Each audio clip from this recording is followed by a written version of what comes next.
Ahí estamos. Bueno, vamos a tratar de terminar con el capítulo 5 en la clase de hoy, régimen de garantía de los depósitos. La clase pasada habíamos visto fundamentalmente los distintos puntos a tener en cuenta.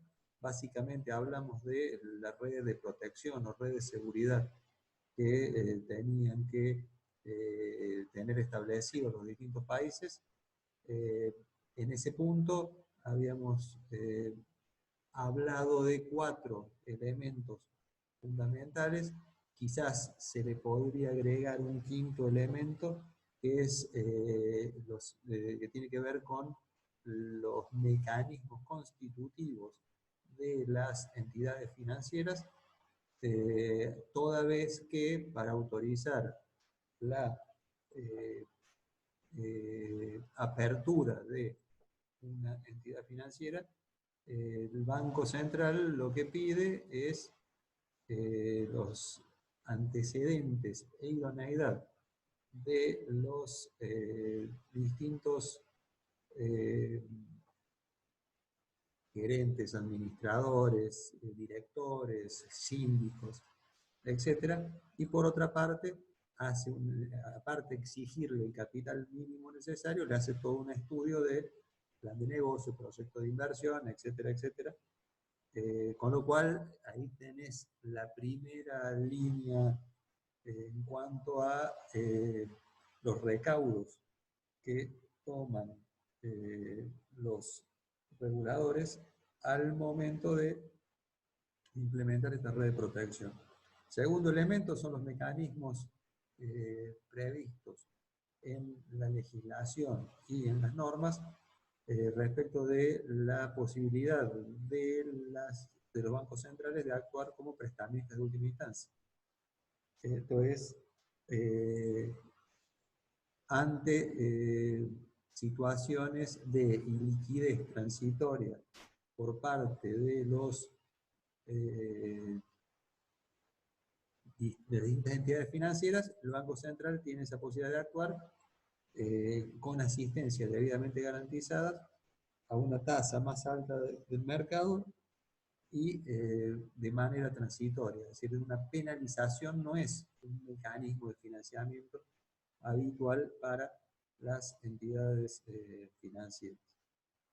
El segundo elemento que habíamos hablado, la clase pasada, estaba relacionado con las regulaciones prudenciales y la supervisión, toda vez que contribuye a disminuir el riesgo implícito en las entidades financieras, habida cuenta de que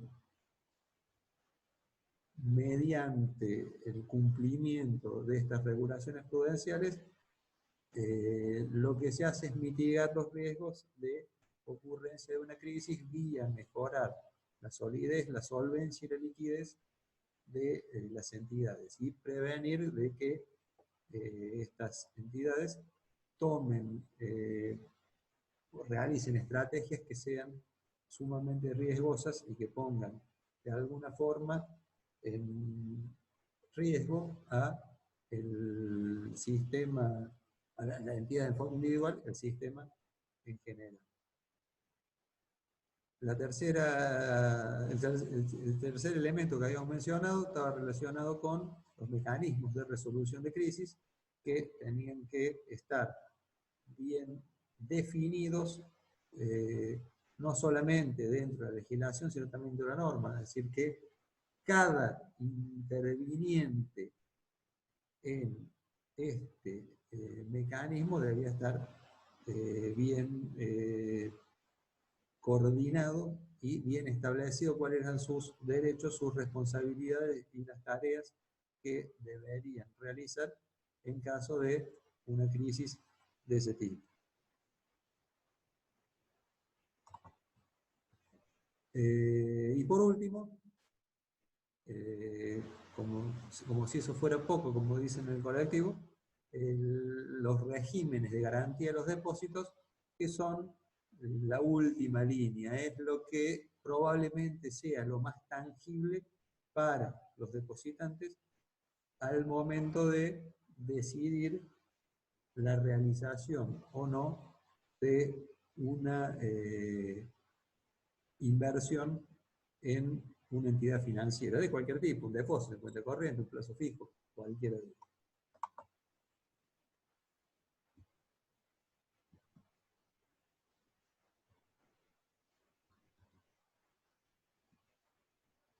Bien. Entonces,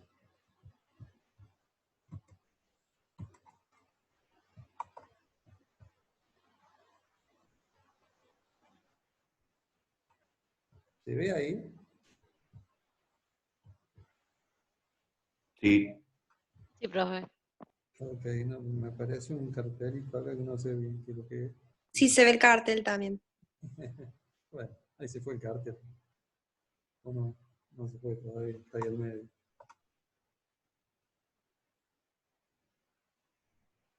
Pero vamos a salir de compartir y vamos a volver a compartir.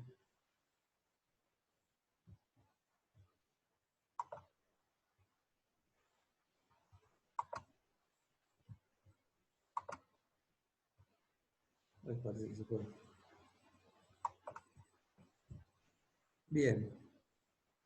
Vamos a entrar directamente en tema. En la clase pasada habíamos visto algunas cuestiones que había que tener en cuenta antes de la,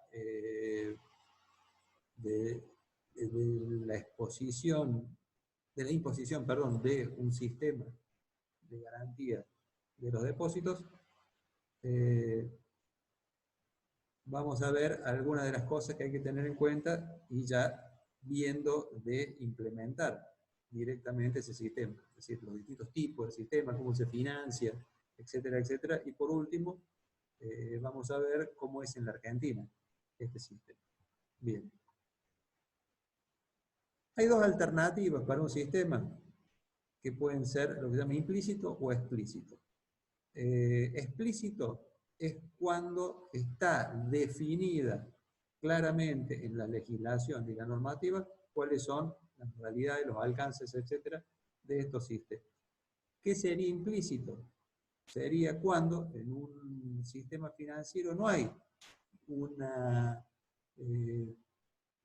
no está dentro de la legislación ningún mecanismo de que en caso de insolvencia de una entidad haya alguien que intervenga de manera de salvar o de rescatar a esa entidad, por ende rescatar a los ahorristas. Pero se llama implícito porque los depositantes perciben que eso existe y que en caso de que hubiese una crisis,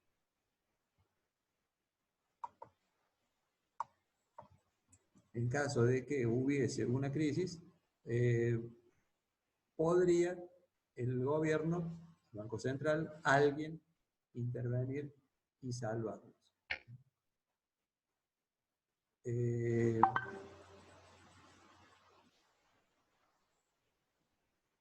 En general, los sistemas implícitos ya no son tan utilizados, sobre todo después de la crisis del 2008. Hay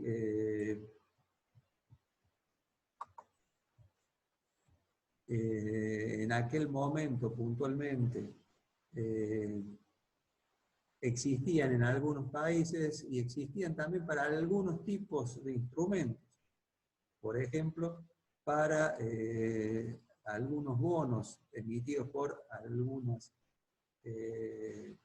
entidades financieras que se suponía de que el gobierno americano los iba a salvar, y bueno, hubo todo un movimiento al respecto. La conclusión es que hoy prácticamente todos los sistemas de los principales países son explícitos, donde están, como dije, definidos claramente las obligaciones de las autoridades.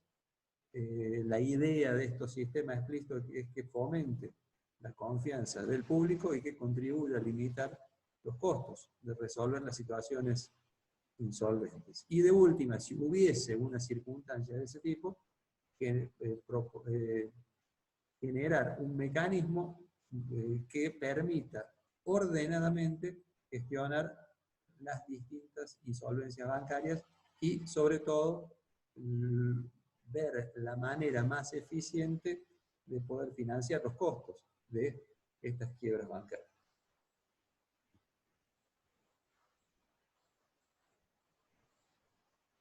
Acá hay una realidad.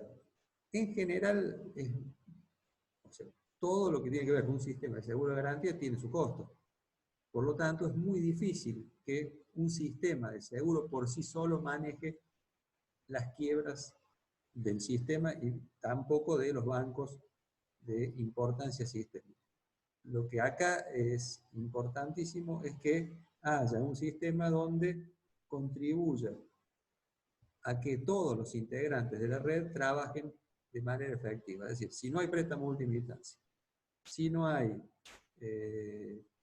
buenas regulaciones prudenciales y supervisión, si no hay mecanismos de resolución, etc., por sí solo el sistema de garantía no va a resolver el problema de una crisis sistémica o de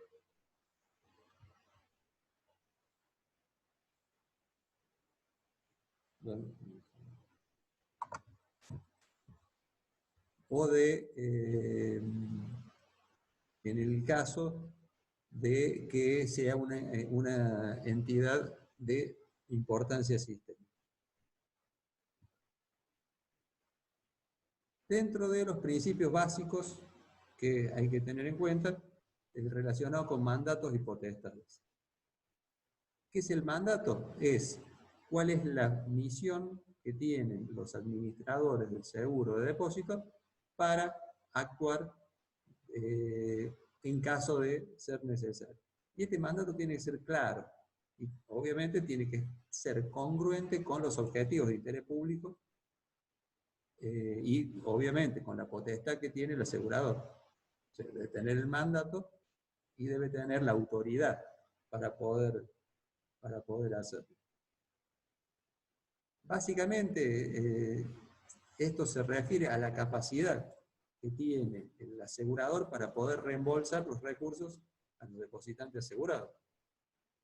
Y a eso, para poder hacerlo eficientemente, esto tiene que manejar un sistema de información adecuado y tener la posibilidad de, desde el punto de vista de la capacidad jurídica, de poder firmar los distintos contratos, de comprometerse y de poder efectuar todas las transacciones que sean necesarias para lograr su objetivo, ¿cuál es? Devolver los depósitos a los ahorristas de las entidades fallidas. Es muy importante el tema de la información. Imagínense si el asegurador tiene, ¿sí?, el mandato de devolver los depósitos, pero no tiene la potestad de exigirle a la entidad quebrada que le dé una información detallada, pormenorizada, precisa, exacta e íntegra de las acreencias que tiene esa entidad. Es prácticamente imposible poder hacer un manejo eficiente en ese sentido. Tendría que esperar que cada uno de los depositantes vaya con su papelito y chequear la veracidad, y etcétera, etcétera. Realmente se complicaría en forma muy importante esa cuestión.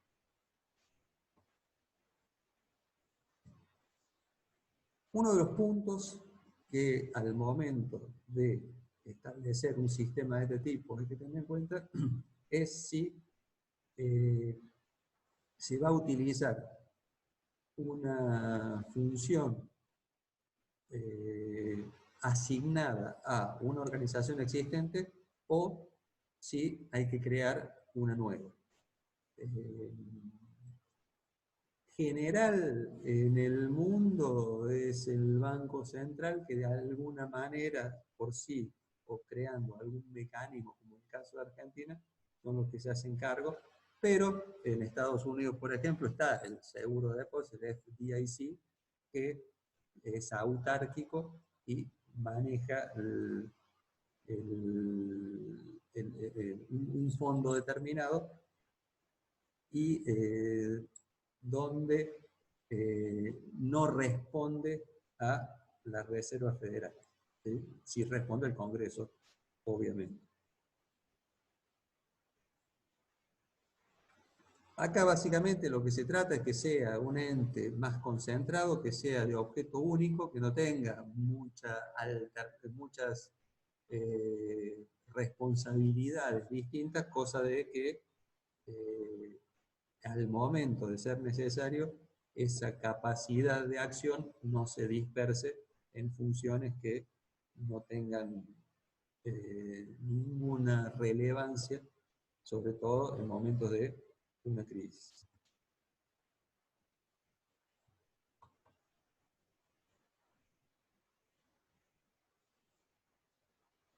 Estos, dentro de los principios básicos, estos administradores de los sistemas de garantía de depósitos deben, por un lado, ser independientes desde el punto de vista operativo, deben mantener procesos transparentes, deben tener una sólida gobernanza. ¿Qué significa eso? Significa que deben estar, o sea, deben tener mecanismos de control que sean totalmente eficientes, deben responder ante el Congreso, el Banco Central, quien fuera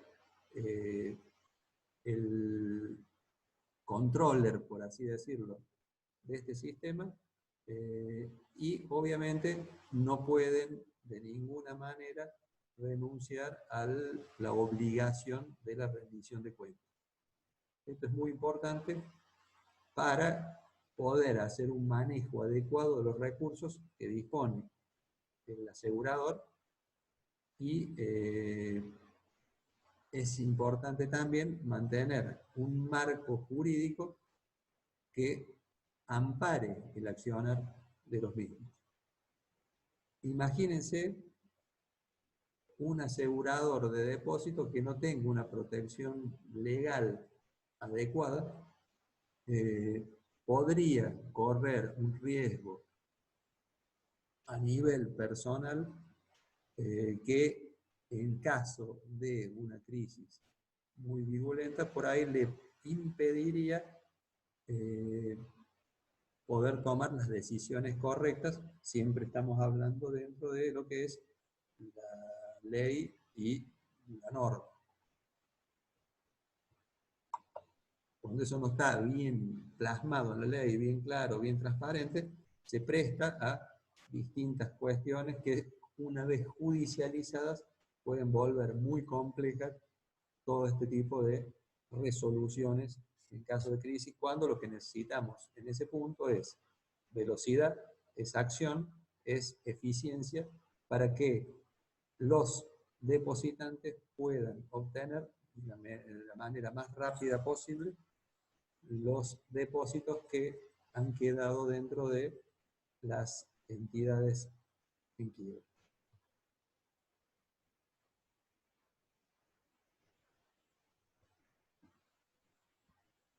En cuanto a lo que es la promoción de un entorno favorable al buen gobierno corporativo, esta es una tarea indelegable del Banco Central, pero también, en cierta manera,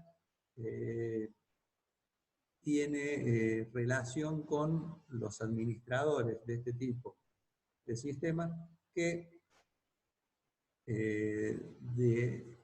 a ver, la premisa es que si hay un buen sistema de gobierno corporativo, donde hay eliminación o por lo menos limitación de las posibilidades de corrupción o extorsión de las empresas, etc., eso va a contribuir a mitigar el riesgo de ocurrencia de una crisis y va a mejorar sin duda la performance de cualquiera de estos tipos de aseguradores de depósitos. Un amigo mío siempre sabe hablar de, supongo que ustedes saben lo que es el submarino en la jerga policial, eso que te hunde la cabeza en el agua hasta que puedas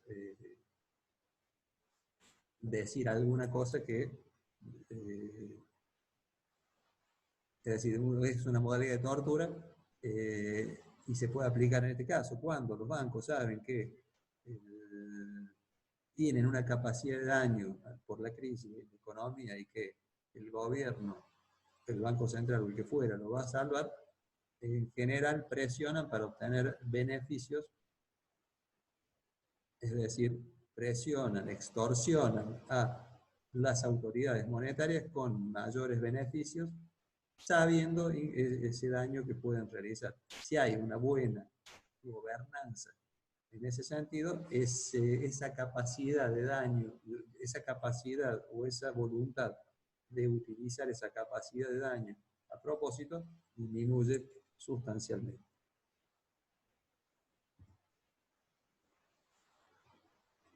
Otro punto que es importante, recuerden que estamos pensando, estamos diseñando, estamos viendo cómo establecer un sistema de garantía de los depósitos. Y uno de los puntos claves son los asuntos offshore que manejan las entidades financieras. ¿Por qué? Supongamos un banco que tenga sucursales en una buena cantidad de países en el mundo. Eso tiene un riesgo. ¿Qué pasa si, digamos, cualquier ejemplo, un banco cuya casa matriz está en un país extranjero y tiene una sucursal en la Argentina? ¿Qué pasa si ese banco tiene problemas en la casa matriz? Es muy probable que en la sucursal local tenga una corrida de depósitos. ¿Sí? Pues la gente se entera que ese banco no devuelve los depósitos en su casa matriz, obviamente van a correr rápidamente a retirar esos depósitos. Ese es uno de los puntos que hay que tener en cuenta. La otra es qué pasa si una entidad financiera local, no es el caso generalmente en la Argentina, pero sí en otros países donde la filial local capta depósitos y los registra en una sucursal en el exterior. El caso de Tailandia, por ejemplo, que fue la crisis del año 97. ¿Cómo le convenía, por una cuestión de tasa de interés, captar a los bancos tailandeses, captar depósitos en dólares offshore? Cuando esos bancos empezaron a tener problemas, el gran dilema del Banco Central de ese país fue si bancar o no, si apoyar o no a los depósitos efectuados en el extranjero.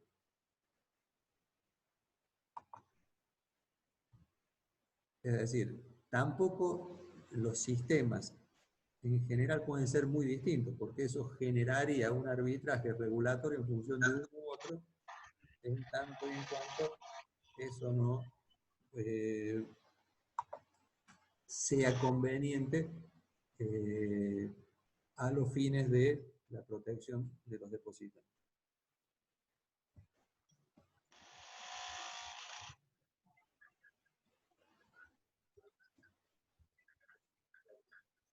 Problemas de agencia y conflictos de objetivos. Este es un tema bastante, si se quiere, habitual en este tipo de alternativas donde no solamente participa uno solo, sino que recuerden cuando, por ejemplo, veíamos el artículo 35 bis, donde participaba el Banco Central, donde participan los accionistas de las entidades, donde participan los depositantes, donde participa el Congreso, donde participa el Poder Judicial, la Superintendencia. Es decir, cuando hay tantos jugadores que intervienen en este tipo de solución, es necesario que haya una estrecha coordinación entre las distintas actividades y fundamentalmente con los otros participantes en la red de protección. En este caso hay que identificar quién es el agente, en este caso es obviamente el administrador del seguro, y quién es el mandante. El mandante puede ser, si es un sistema donde está organizado por los bancos, serían los bancos privados, se organiza el Banco Central, sería el Banco Central. Lo que acá hay que buscar es un mecanismo para preservar la independencia del administrador de los depósitos, de los regímenes de garantía de los depósitos. Lo que no puede ser es que los banqueros, en este caso, sean quienes manejen la voluntad del administrador, ¿sí? Porque eso sería muy peligroso. About our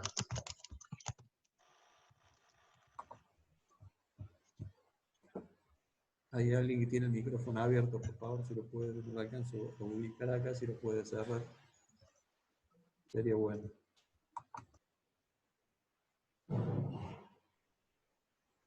Interferencia política, otro de los problemas.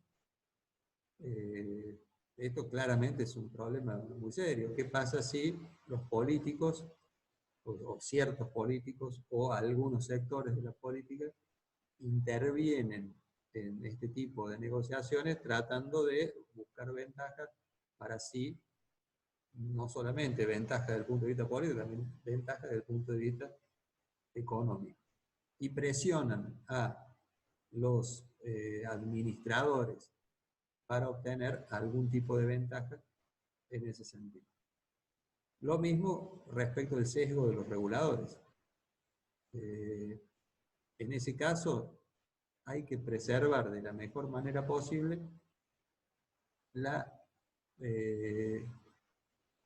alternativa de que el objetivo de estos administradores de los regímenes de garantía mantengan el foco en donde debe ser, que es básicamente, como dijimos en la clase pasada, en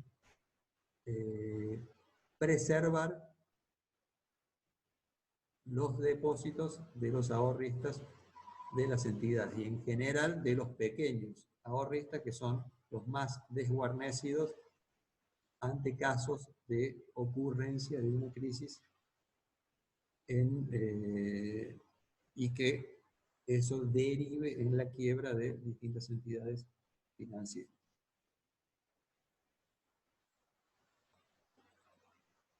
Las fricciones entre agencias es muy simple, tiene que ver con las miradas, el enfoque que tiene cada uno de los que participan tanto en la administración y la organización del seguro de depósitos como del resto de la red de seguridad, donde algunos tienen una visión más micro, otras más macro. Siempre son buenas estas miradas desde distintos ángulos, pero lo que es fundamental es que haya una coordinación importante y fundamentalmente que haya una comunidad de objetivos entre los distintos organismos que participan en la administración de estos seguros de depósito. Membresía. Esta es toda una discusión y hay muchos sistemas que tienen,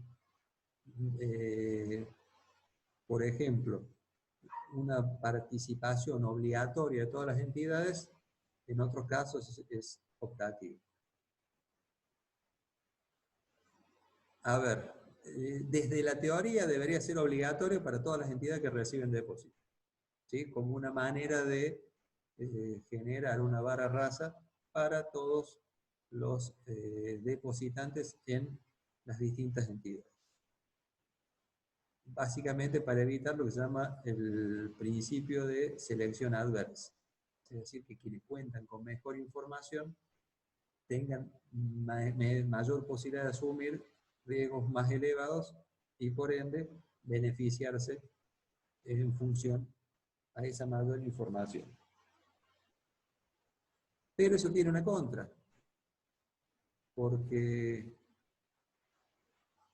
los regímenes de garantía de la cosa tienen un costo y en muchos casos los bancos más sólidos de alguna forma estarían en desventaja respecto de bancos con mayor posibilidad de tener inconvenientes.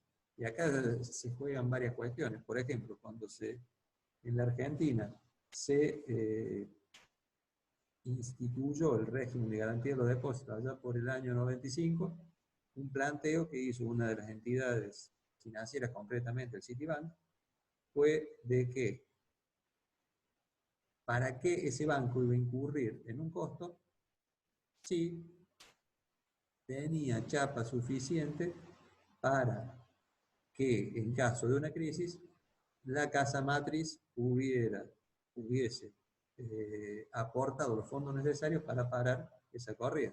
O sea que después probó ser totalmente falso, porque en el 2001 ninguna de las entidades, ninguna de las casas matrices del exterior trajo un solo dólar.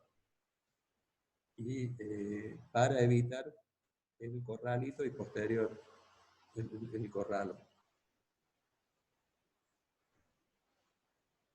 Por lo tanto, obligatoria, en general es así, en algunos casos es optativa. En Estados Unidos, por ejemplo, es optativo. Los grandes bancos no tienen el régimen de garantía de los depósitos, los bancos más chicos sí acceden al FDIC, obviamente pagando una prima teniendo un costo diferencial, es una cuestión de competitividad en ese punto.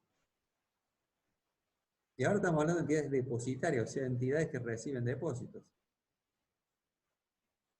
Otra de las cuestiones que hay que ver es si todas las entidades financieras, es decir, no solamente los bancos, sino también el resto de instituciones financieras que participan dentro del sector, deberían estar incluidos o no. En Estados Unidos puntualmente, en caso de los bancos de inversión, que durante la crisis del 2008 sufrieron grandes pérdidas y en muchos casos grandes caídas y quiebras por no poder acceder ni al seguro de depósitos ni a los mecanismos de salvataje, por estar fuera de la regulación de la Reserva Federal. Otro de los puntos que hay que decidir es si es automática o si hay que, una vez constituida la sociedad, debe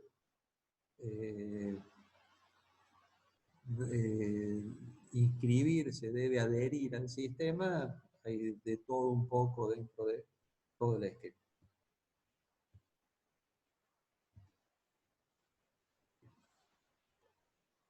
Otra cuestión importante tiene que ver con la cobertura, total o limitada. Lo que está claro es que todos los bancos deberían tener, todos los bancos que sean miembros del sistema deberían tener la misma cobertura, la misma modalidad. Ya sea una u otra, deberían tener la misma modalidad. Y deben estar claramente definidos cuáles son los pasivos elegibles. Y si son los depósitos, cuáles depósitos, todos los depósitos más otros pasivos, es decir, todo lo que esté garantizado debe estar claramente identificado. Y ahora bien, una vez que identificamos ese punto, ¿qué tomamos? Todo, una parte. Y ahí, de nuevo, hay distintos sistemas, como vamos a ver a continuación, algunos hacen todo, otros una parte. Intuitivamente y desde el punto de vista de reducir el riesgo moral hazard, las coberturas deberían ser limitadas de alguna manera, tanto por tipo de depósito, como por monto, como por tasa, como por algunos otros factores que puedan ser definidos. Este límite, en caso de ser limitado, estos límites deben ser revisados periódicamente, sobre todo cuando son sumas fijas y cuando son países como la Argentina, donde la inflación rápidamente va dejando a esas sumas fijas en cierta manera atrasadas con respecto a los valores de mercado, el ingreso real y los distintos tipos de depósitos.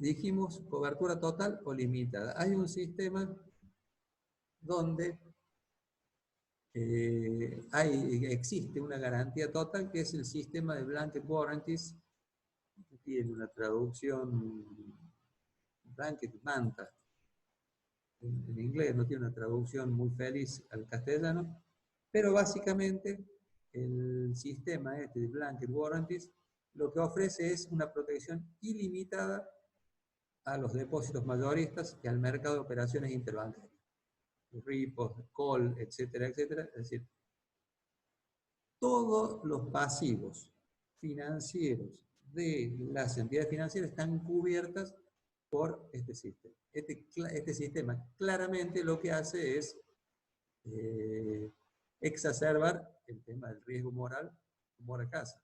Lo que pasa es que muchas veces hace falta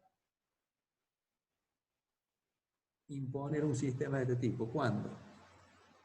Cuando un sistema financiero en particular está en el medio de una crisis sistémica y donde la cosa puede ponerse mucho más complicada, una manera de reconstruir la confianza por parte del público es la de imponer un sistema de este tipo donde se le asegure a los depositantes y a los demás acreedores de las entidades financieras que van a cobrar el 100% en caso de una quiebra. Esto tiene un pro y una contra. Los pros que tiene es que si al imponer el blanket warranty genera la confianza en el público, realmente te sale mucho más barato, porque sin poner un solo peso, ¿sí?, generaste confianza y paraste la crisis. El problema es cuando te sale el tiro por la culata. Países como Argentina, donde cuando normalmente alguien sale a desmentir alguna cuestión, la realidad es que se actúa como un boomerang. En ese caso, sí, eso acelera la desconfianza, es decir, la gente saca a manera mucho más acelerada los depósitos, claramente tendría un costo muchísimo más alto que haber puesto un tipo de sistema más limitado a determinados pasivos y por determinados montos y con determinadas tasas. De nuevo, no hay, hay momentos y momentos. En momentos de una crisis pronunciada probablemente sea importante establecer un mecanismo de este tipo. Lo que tiene que estar claro son los mecanismos de salida. No puede perpetuarse en el tiempo un mecanismo de este tipo porque exacerba de manera importante esto del riesgo moral, moral hazard, tanto de los depositantes como de los accionistas, y eso puede generar de alguna forma el génesis de una futura crisis bancaria, producto de que se pierden todos los incentivos para utilizar la disciplina del mercado.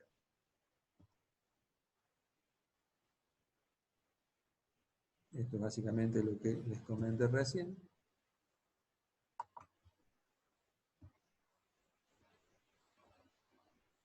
Entonces, vamos a ir resumiendo algunos puntos para entrar en algunos detalles. ¿Cuáles son los costos que tiene el sistema este de Blanket Warranty? Los costos directos son altos si hace falta garantizar. Los indirectos, el riesgo moral, como dijimos. Los beneficios es un bajo costo de quiebra si regenera la confianza. Un bajo costo y un beneficio si el sistema financiero rápidamente regenera su capacidad de funcionamiento. Por lo tanto, baja la posibilidad de un estrangulamiento de crédito, credit crunch,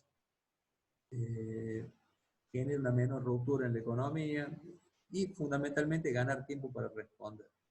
Es decir, estos son los pros y los contras que dijimos anteriormente de este tipo de sistema. Acá estamos comparando cuáles son algunos puntos relacionados con los sistemas normales y los sistemas de garantía al 100%, blanket warranty. En el caso de los sistemas normales, hay distintos objetivos de cobertura. Se puede de alguna forma elegir entre un sistema que sea público o que sea privado, y puede ser mixto, en el cual debe ser definido claramente el mandato del asegurador y tener una infraestructura legal, judicial, financiera, política, etcétera, que sea eficiente. En el caso del blanket warranty no hay esa posibilidad. El único que puede poner la plata necesaria para bancar todos los pasivos de la entidad financiera es el Estado, es el sector público.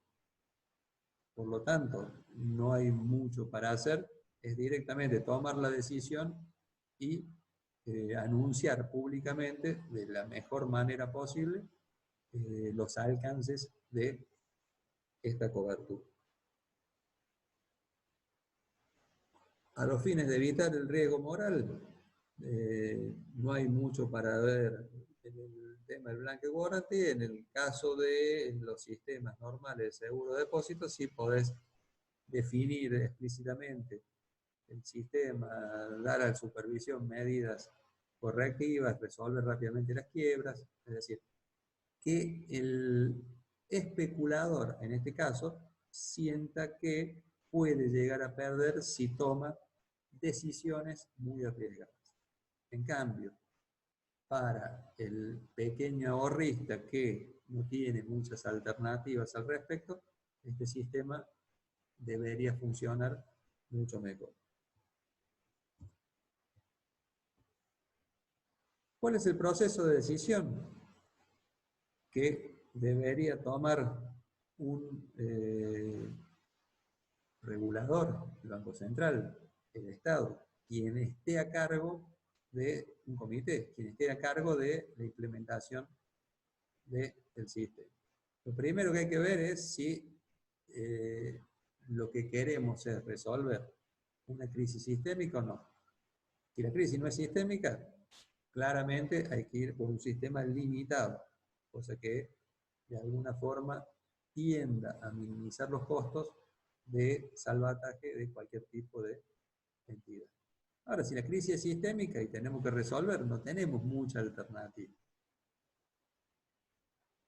Lo principal sería, o le das un blanket warranty a todos los bancos, se garantía completa a todos los principales bancos, y si no, tendría que tener un mecanismo donde garantice a los bancos viables y, en ese caso, a los no viables, ¿cómo los resolves? Si de una manera rápida o de una manera más lenta. Ese sería el esquema completo en cuanto a la toma de decisión.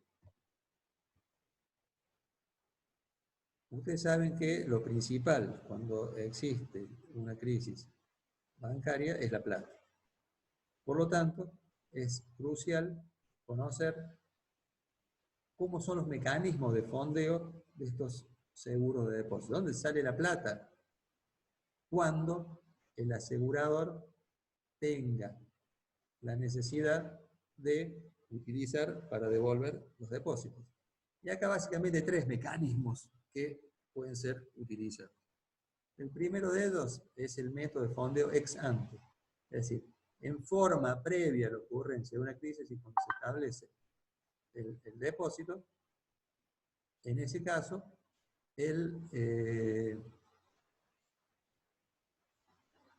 al momento de implementarse el sistema de seguro de depósitos, se constituye un fondo que luego será utilizado para poder atender los distintos compromisos eventuales que pueda tener el sistema. Y no solamente los costos de devolución de depósitos, sino también cómo bancar en cierta manera los montos relacionados con el funcionamiento de este sistema. Esto tiene ventajas y tiene desventajas. Es un sistema que está fondeado por sus miembros a través de contribuciones.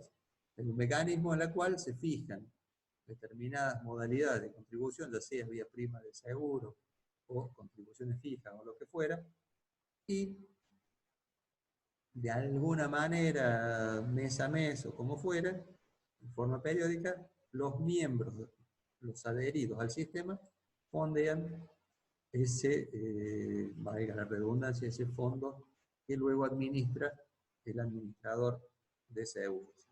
Medio trabalengua la cuestión. ¿Cuál es la ventaja que tienen los mecanismos ex ante? Es que si la gente sabe que la plata está, probablemente tenga más confianza en el sistema y por ende haya menos necesidad, menos decisión, menos velocidad de correr sobre los depósitos de las entidades financieras en caso de una crisis. Es equitativo también, porque normalmente el sistema ex ante se fondea con el aporte de cada uno de sus miembros. Entonces, cuando alguno de esos miembros quiebra, en realidad ya fue aportando mes a mes los fondos correspondientes para que luego puedan ser usados en caso de ocurrir una quiebra.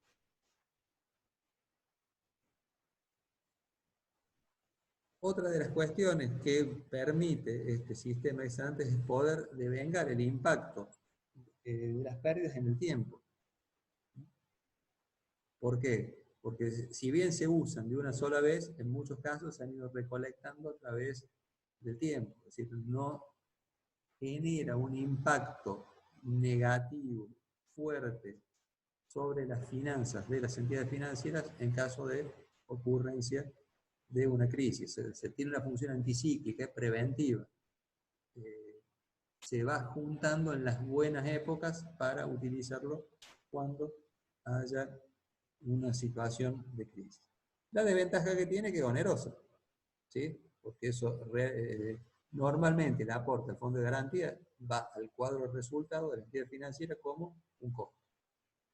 Por lo tanto, uno debería sumarle al costo de fondeo de la entidad, es decir, los intereses que paga por ejemplo, captar plazo fijo, debería agregarle el costo de la garantía de los depósitos.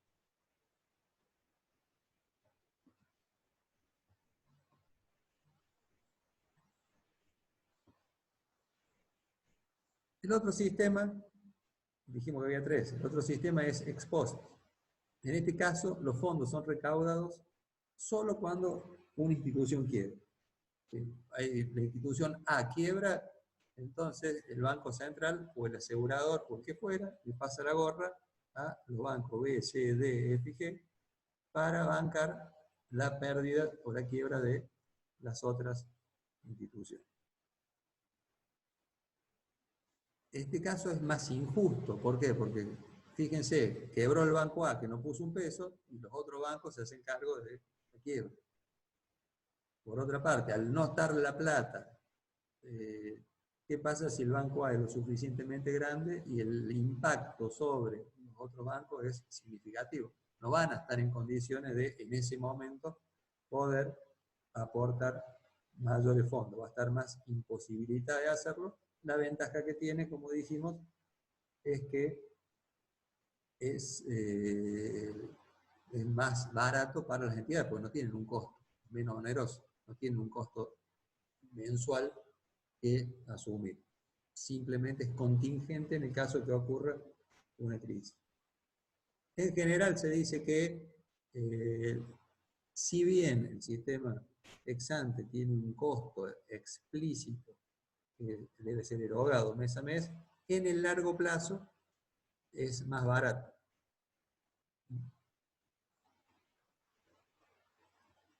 Pero bueno, también está relacionado con el manejo del fondo, con los costos del manejo del fondo. Lo que se usa en general es el método híbrido mixto, donde se combinan características de ambos sistemas. Como en muchos casos, muchos órdenes de la vida, el equilibrio es lo principal, en este caso es igual, se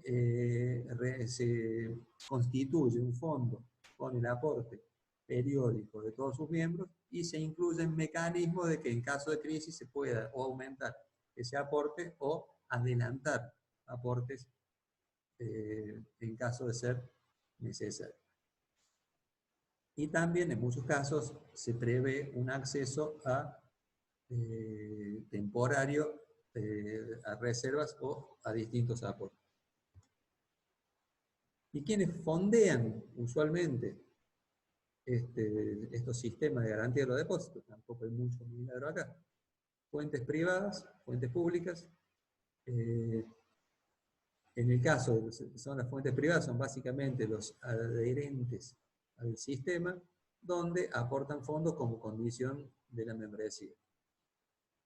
Determina en relación a los aportes, a los depósitos, o también al riesgo implícito en la entidad. Por ejemplo, una entidad que tiene en la Argentina puntualmente una calificación CAMELS, que es la calificación que le da la Superintendencia de Entidades Financieras, siendo de 1 la menos riesgosa, 5 la más riesgosa, en general el costo del aporte de los que tienen calificación 1 es mucho menor que el costo de los que tienen calificación 5. Las fuentes públicas, muchos de los sistemas poseen líneas contingentes de acceso a este tipo de fuentes. Y lo que hay que ver en este caso son los mecanismos de repago de esos fondos a los cuales se accede de manera eventual.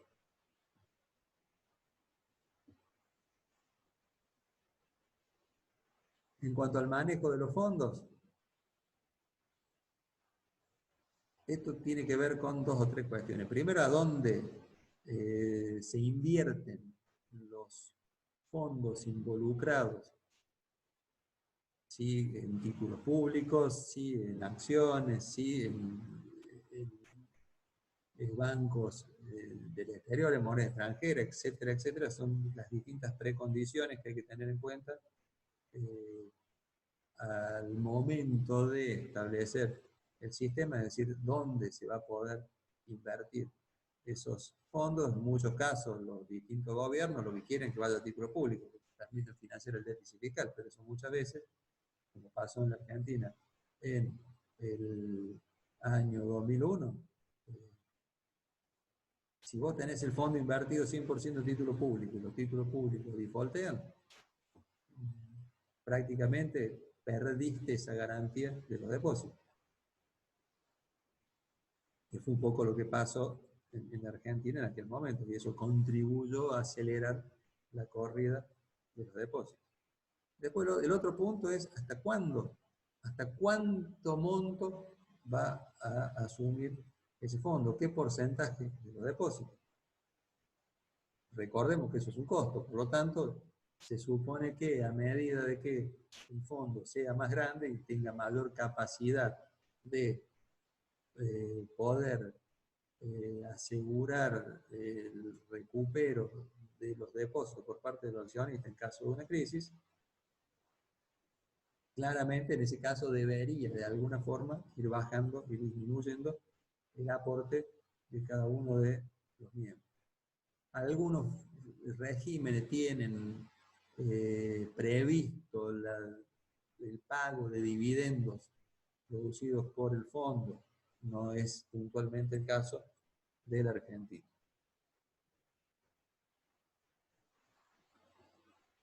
Uno de los aspectos claves de estos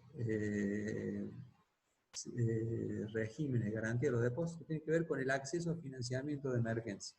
¿Qué pasa si la crisis es muy poderosa y no alcanza los fondos que están comprometidos dentro de los distintos mecanismos. Es importante, normalmente el acceso al sistema de garantía puede ser ya sea privado o público. A nivel público es un préstamo por parte de una asistencia por parte del gobierno. A nivel privado podría ser, por ejemplo, la posibilidad de utilizar instrumentos del activo del fondo para poder efectuar operaciones de repo, por ejemplo, con bancos del exterior.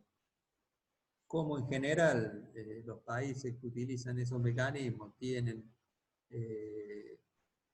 cuando hay una crisis, el valor de los títulos baja sustancialmente, en general no es un mecanismo que pueda ser utilizado en forma habitual, quedando solamente el acceso a financiamiento del gobierno como mecanismo eventual para incrementar el poder de fuego en caso de ocurrencia de una crisis.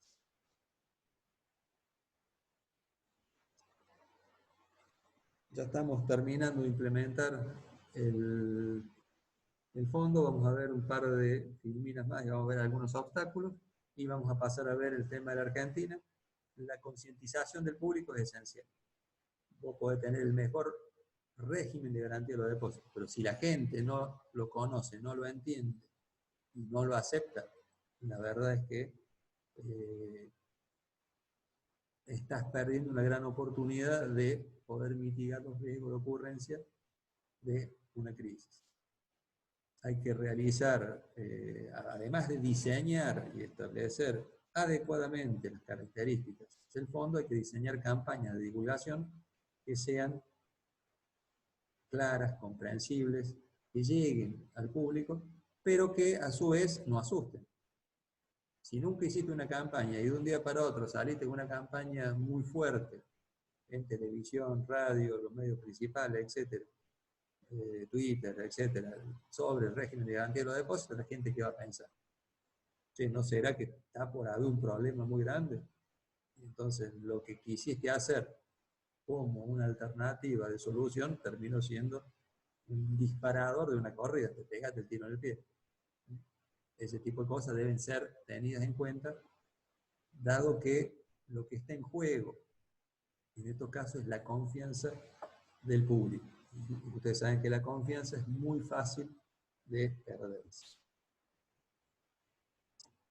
El tema de resoluciones bancarias ya lo vimos en la clase de crisis. Vamos acá. ¿Cuáles son los obstáculos para un sistema de garantía de los depósitos? 3 tenés, que ya hemos hablado un poco, simplemente para resumir: el riesgo moral o moral hazard, la selección adversa y los problemas de agencia. El riesgo moral puede ser no solamente de los depositantes, sino también de las propias entidades, los accionistas, propietarios, directorios, gerentes. ¿Por qué? Y los directores de una entidad financiera, si saben que el gobierno los va a salvar, o si hay un sistema que sea el blanket warranty, etcétera, etcétera, lo que le va a convenir es tomar decisiones de inversión arriesgadas, cosa de maximizar su rentabilidad, y de última, si les toca perder, hay alguien que los va a salvar, hay alguien que los va a rescatar. Lo mismo pasa por los depositantes y otros acreedores. En ese caso, vos vas a buscar el banco que te pague la tasa más grande, total, siempre va a terminar pagando el sistema de garantía. También, en muchos casos, este riesgo moral corre por cuenta de los tomadores de préstamo. Si vos tomaste un préstamo en una entidad con problemas, lo que te conviene hacer es no pagarlo y especular con que quiebre esa entidad y después puedas arreglar de manera mucho más benigna con el administrador, con el liquidador, que fuera. De alguna manera, exacerbando el impacto negativo de esa corrida. Por eso, cuando hablamos de riesgo moral, hablamos de riesgo moral de los accionistas, de los directores, de los depositantes, de los distintos acreedores, pero también de los tomadores de préstamo.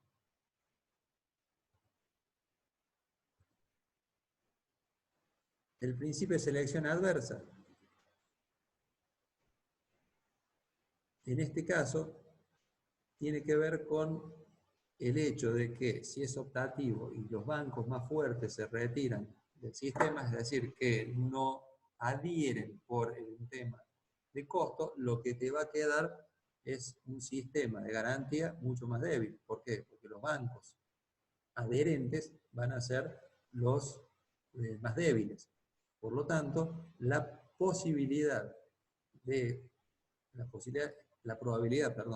a ver si puedo ir hasta ahí, la probabilidad de ocurrencia de una corrida es mucho mayor, por lo tanto, el costo que debería tener para esos integrantes del sistema debería ser mayor para, de alguna forma, poder aumentar el arsenal de instrumentos, básicamente fondos disponibles para bancar la ocurrencia de una crisis.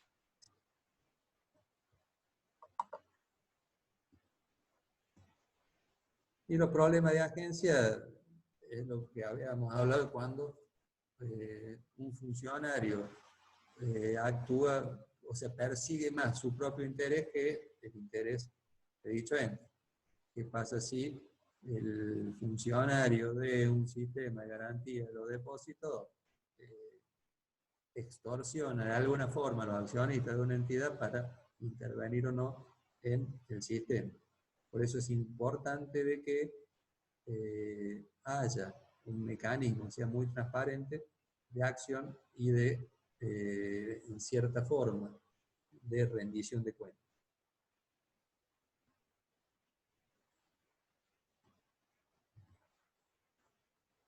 Vamos a la Argentina. En la Argentina, desde el año 72, hay algunos tipos de regímenes, en general fueron bastante imperfectos, hubo de todo tipo.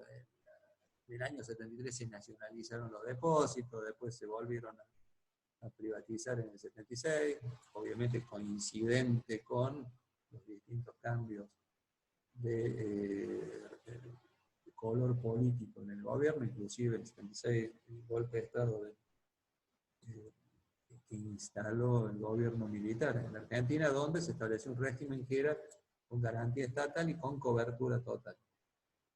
Eso no evitó de que hubiese habido quiebras de entidades a lo largo de toda la historia del sistema. Incluso hubo algunas quiebras de entidades que con garantía del Banco Central nunca pagaron por una cuestión de judicialización de ese régimen.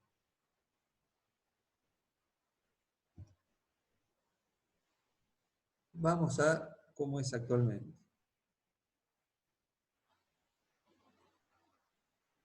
Por un lado, ¿cuál es el objetivo del sistema de garantía de los depósitos en la Argentina? Es proteger los derechos de los depositantes y contribuir por esta vía a la estabilidad financiera. ¿Sí? Claramente dice ahí, ¿los derechos de quién? De los depositantes. Eso ya te marca, como veíamos, vimos en el 5 bis, algún punto en particular. ¿Cuáles son las características del sistema en la Argentina? Obligatorio. Esto de que el Citi en el año 95, cuando se implementó el sistema, protestó, es cierto, pero metieron un cachetazo y lo metieron dentro de la obligatoriedad. Todas las entidades deben adherir. Todas las entidades financieras no tienen opción, por obligación deben adherir. Es oneroso. Cada una de las entidades debe realizar un aporte mensual al Fondo de Garantía de los Depósitos. Es preventivo. ¿Por qué? Los fondos se recaudan ex ante mediante aporte mensual.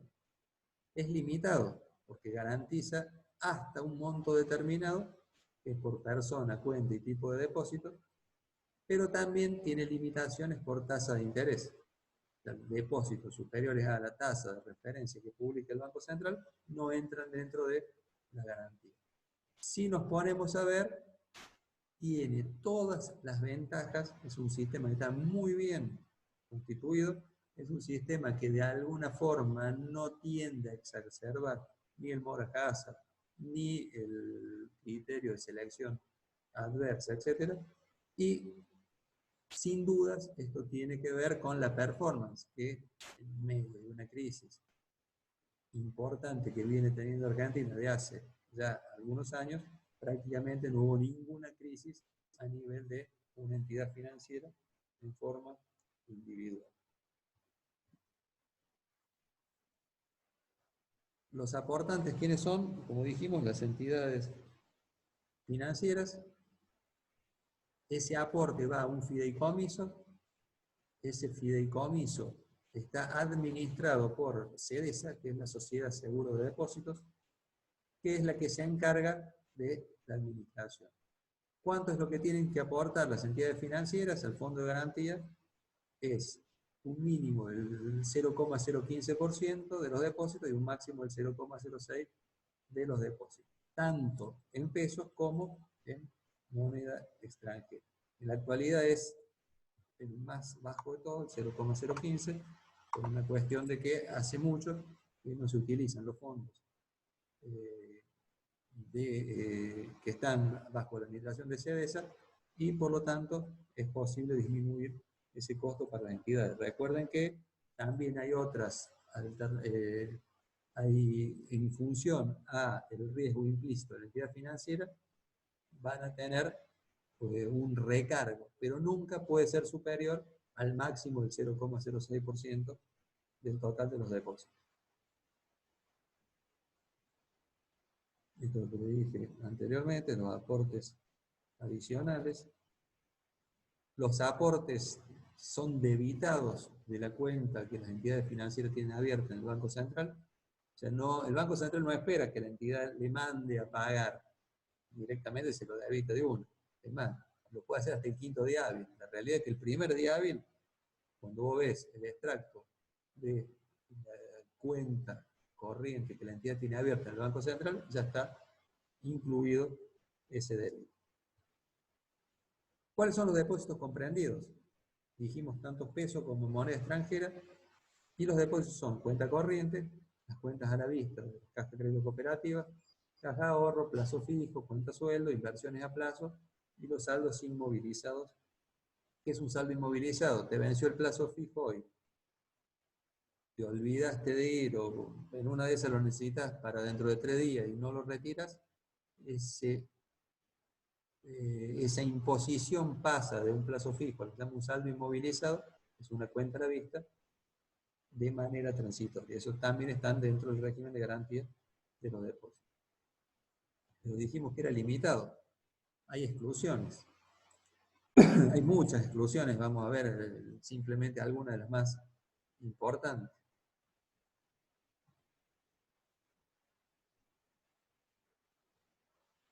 Por un lado, los depósitos a plazo fijo transferibles, cuya titularidad ha sido adquirido por endoso.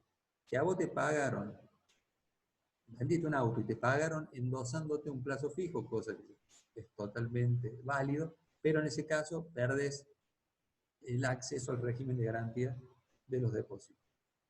Entonces tiene que ser una constitución del titular, si no se pierde.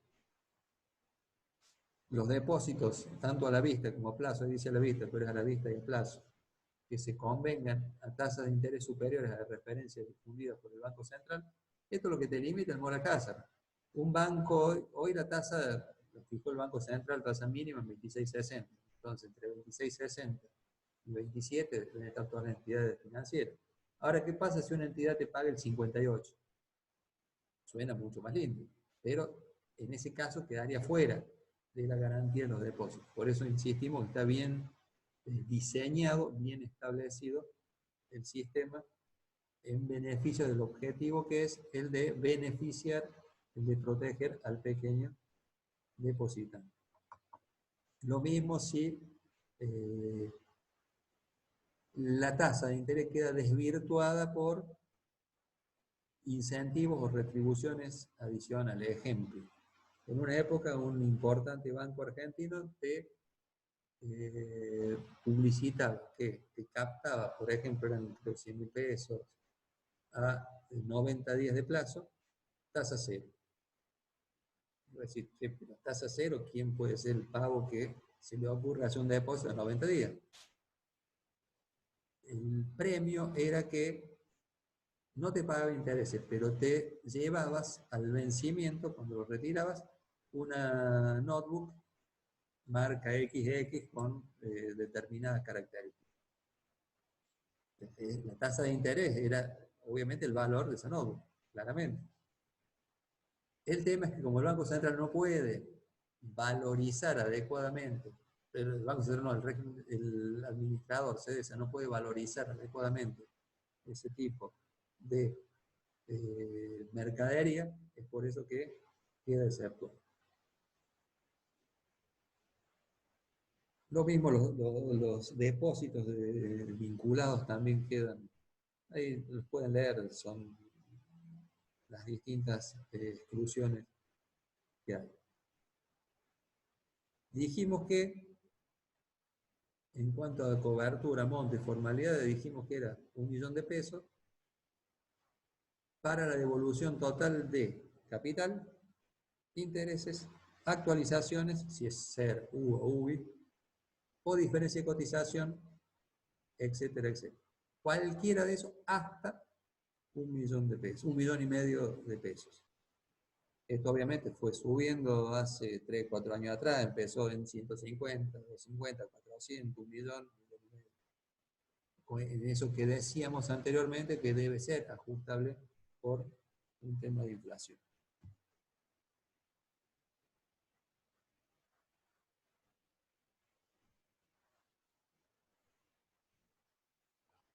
A los fines de que CDSA pueda reconocer en caso de quiebra, puede reconocer la creencia, tiene determinadas instancias y puede rechazar o plantear ante la justicia un mecanismo de reconocimiento de esa deuda si el presentante no tuviera todos los requisitos o no exhibieran los títulos de manera material para poder justificar tanto el origen como la legitimidad y la validez de los instrumentos que se presentan para recomponer, para recobrar la imposición. ¿Cómo es la instrumentación? Cuando ustedes van y constituyen un plazo fijo, menor a 1,5 millones de pesos, le va a salir atrás del cuerpo del plazo fijo esa leyenda. Si es por un monto mayor o si es por una tasa superior a la tasa de referencia, le va a salir esta última leyenda, depósito sin garantía. Algunos datos para entender de qué estamos hablando. Esto al 31 del 3, último dato disponible en el sitio de CDSA, 195.000 millones de pesos, contra un sistema financiero que a la misma fecha tenía 6.000 y pico de millones. Básicamente el ratio de cobertura sobre el depósito total es 3,19%. Obviamente, dentro de este total de depósitos no están todos los depósitos garantizados, están todos los depósitos del sistema. La legislación aplicable, esta es la ley 24.435, donde dispone la creación de CDSA. Esto fue, insisto, allá por el año 95, en el marco de una caída significativa de entidades financieras, donde se crea, donde CDSA es la administradora de estos fondos, y donde tiene algunos topes, por ejemplo, el 5% del total de los depósitos del sistema financiero, 2.000 millones de pesos, obviamente. Eso es un tema que quedó por fuera. Como todavía no llegamos al 5%, ustedes lo vieron, en ese caso todavía las entidades tienen que seguir aportando al sistema. Dijimos que era un sistema mixto, ¿sí? Porque las entidades, o el Banco Central, perdón, en caso de crisis, sea, la entidad tiene que poner todos los meses. En caso de crisis, puede exigirle que anticipen hasta 2 años de aportes normales.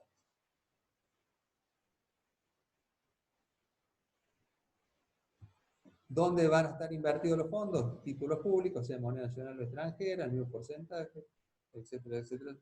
Tiene que tomar los mismos activos que prevé el Banco Central para la administración de las reservas internacionales.